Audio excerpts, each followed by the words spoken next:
Now, I want to take you live to Westlands constituency, where we do understand the Basic Education Principal Secretary, that is Dr. Belio Kipsang, is addressing members of the Fourth Estate and the residents there in regards to the coming close of the KCPE and KPSA examinations. Let's listen in. And an assessment, the Kenya Certificate of Primary Education, and the Grade 6 assessment. We were dealing with slightly more than 2.6 million candidates in the last 3 days, and I would want to thank all of us, because to a very large extent I think it's been very successful. The other team I would want to thank is yourself in the Fourth Estate. I think you worked with us very well. You've been of the Kenyan people, and where we had challenges, you were able to bring it out to the Kenyan people, like the challenges that we may have encountered in the north of the country, mainly in Marsabit, where there were fairly quite some rains on the first day. And we want to thank all of us, because government was able to adequately deploy helicopters to that region, and our children were able to do exams. There is no particular region of this country where we failed to administer an examination because of logistical issues, because we were well deployed both on the ground and in the air, and our children were facilitated adequately. And as you can see behind us, we have started receiving the OMR papers.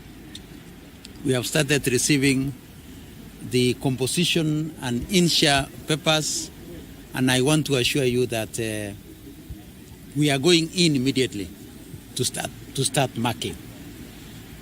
I would want to indicate that because of the work that is bending ahead, and our children have to report to school in January, we shall prioritize the marking of KCBE, so that before we break for Christmas, our parents will have known where their children will have been admitted to, and also to prepare them to mobilize the necessary resources for their children to school, and also give adequate time for those who will be applying for the various scholarships that will be available, including the Elimu scholarships.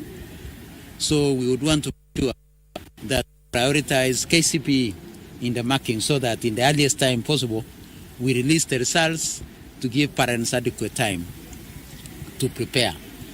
So on marking, I would want to assure again the country that this year we are adequately resourced to be able to compensate and to pay our professionals who have been handling the examination, including our examiners.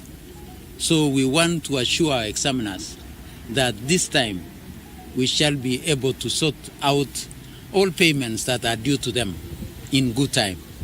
So to that extent, I would want to assure all of us that we are ready and prepared.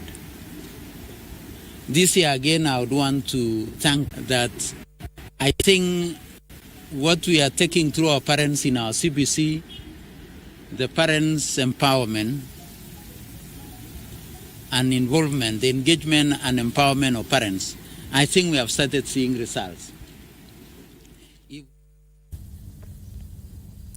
Well, that is the Basic Education, Dr. Belio Kipsang, just addressing members of the Fourth Estate as the students are anticipated to sit for their last papers, which is composition and INSHA. And of course, our reporter, if you've just seen there, Frederick Pasaya, will duly inform us in our subsequent bulletins.